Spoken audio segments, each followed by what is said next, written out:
Ever wish you could kind of get inside the head of a filmmaker, like right before a huge moment in their career? Well, that's what we're doing today. Should be interesting. Yeah, we're really diving deep into this filmmaker, Pawan. He's about to release his first big feature film. Big deal. Huge! But, and this is what really got me, this isn't your typical, look at me, I made a movie story. Oh, Yeah, we're going off his personal emails, like his reflections on this whole journey. See, Pawan, he comes from this world of, get this, experimental theater. And his dream always was to make these super artistic films. right. Not exactly box office material, usually. Exactly. But then he ends up working with Yogaraj Pot. Now, he's a name most people know. Big commercial successes. Total opposite, right. And Pawan, initially, he's like, I don't get it. But this partnership, man, it totally changed his thinking. That's fascinating. You've got someone so drawn to the abstract, the avant-garde, suddenly teaming up with, well, a king of mainstream cinema. You don't see that every day. Right. It really makes you think, what clicked for him? Like, was there this one moment where everything shifted? Well, in the emails, Pawan talks about how, at first, he almost looked down on commercial films, thought it lacked the depth of his precious experimental theater. But working with Yogaraj, it hit him. Making a successful commercial film, it's its own beast. Harder than it looks, different skills. Yeah, he actually says, and I quote, I used to think anyone could make a commercially successful film, that it was all just formulaic, no soul. Working with Yogaraj changed all that. Wow. To go from basically dismissing a whole genre to, like, respecting its complexity, man, makes you realize how quick we are to judge sometimes. Definitely. So they end up writing partners. And I got to ask, how do these two, with their completely different styles, how do they make it work? Right. You'd think it'd be a clash of the titans, but actually, Pawan describes it as pretty harmonious. They spent a year writing, debating, sometimes arguing, but always respectfully. And that's key. Yeah, got to respect the craft. Absolutely. And Yogaraj, he kind of instilled this thing in Pawan, like questioning everything. Will the audience care? He'd ask about every scene, every line, every single beat. It wasn't about sacrificing their vision, but making sure it actually connected. That's interesting. So it's less about let's water it down for the masses and more about let's make sure it lands. So what kind of film came from this unusual pairing?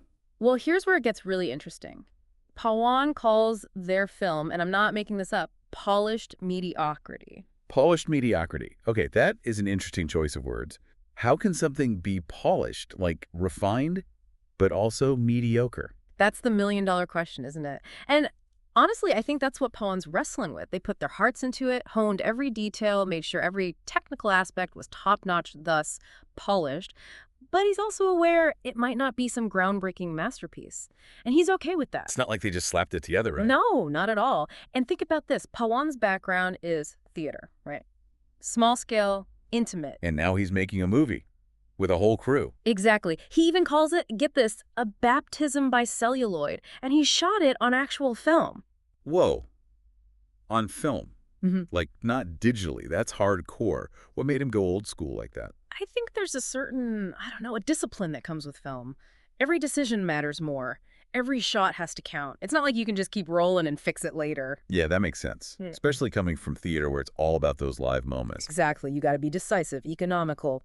But it wasn't just him calling the shots. He went from directing small theater productions to, well, wrangling a whole film crew. Right. And he seems kind of blown away by the whole collaborative aspect of it. He talks about the expertise of the cinematographer, the set designers, the sound people. Like he went from being the sole creative force to one part of this big, messy, amazing organism. That's huge, man. Letting go of that control. It's hard for any artist. But in film, you really can't do it alone, can you? Nope. It's the ultimate team sport, really. He even talks about this one time. On set, they were filming a scene, and the lead actor suggested a change to the dialogue. Oh, those on-set moments when things click into place. What happened? Well, Pawan said his first instinct was to be like, no, these are my words, stick to the script. But then he saw how this little change, it just transformed the scene, gave it this power it didn't have before. Sometimes those happy accidents are the best. Totally. And I think that was a big lesson for him. Sometimes letting go of your precious words, your ego, it actually makes the art better. So we've got Pawan, experimental theater kid, dives headfirst into commercial filmmaking, shoots on actual film, learns to embrace collaboration. How does it all shake out? What kind of filmmaker emerges from this experience? Well, here's the kicker. At the end of his emails, he says he doesn't even call himself a filmmaker anymore. Wait, what? Seriously?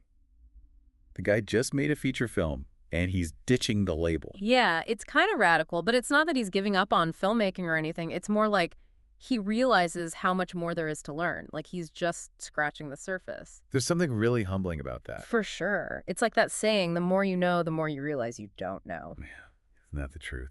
But, this whole journey, it wasn't just about cameras and film stock and all that. Yeah. Pawan was wrestling with some pretty big questions, too, like that age-old struggle for artists. Yeah. How do you make art but also, pay the bills? Yeah. It's that thing, right? Like, how do you balance the art with, not starving in a garret somewhere? Did this film force him to kind of face that dilemma? Totally. He talks about how growing up, he idolized these like pure artists, these auteurs who didn't compromise their vision for anything. The uncompromising genius. Exactly. But then working in the system, he sees how it really works. The marketing, the pressure to appeal to everyone. Which, let's be real, that's a whole other skill set. You got to sell the thing, too. Exactly. And so he starts thinking like, what does selling out even mean? Is it just making a film that more people will see? Or is it about compromising so much that, I don't know, it stops being true to yourself? Yeah, where do you draw that line? It's a tough one. We all make compromises in our work, right? Yeah. So what did he land on? Did he find a way to, reconcile these two sides? That's the thing about Pawan's story. He doesn't pretend to have all the answers. He actually ends his email with more questions. He says, I used to think making a living from art meant selling out. Now I realize it's about finding a path where you can create, keep learning, and, pay rent. That's kind of beautiful, actually, finding that sweet spot where your art and your life can coexist. Yeah, and it's not always going to be pretty or easy, right? It's messy, it's evolving, Mm-hmm. and that's okay. And maybe that's the biggest takeaway from Pawan, right? It's not a straight line to success. Yeah, Embrace the uncertainty. exactly. Try new things. Define success on your own terms. And sometimes you got to play the game a little. Make that polished film, but never stop pushing boundaries. So as we wrap up, I'm curious, what about you guys? What are your own definitions of that, like good and bad cinema? Have you ever surprised yourself by loving a film you thought you'd hate? Or hated one that everyone raved about? Let us know. Sometimes it's those unexpected reactions that really make us think about what we value in art.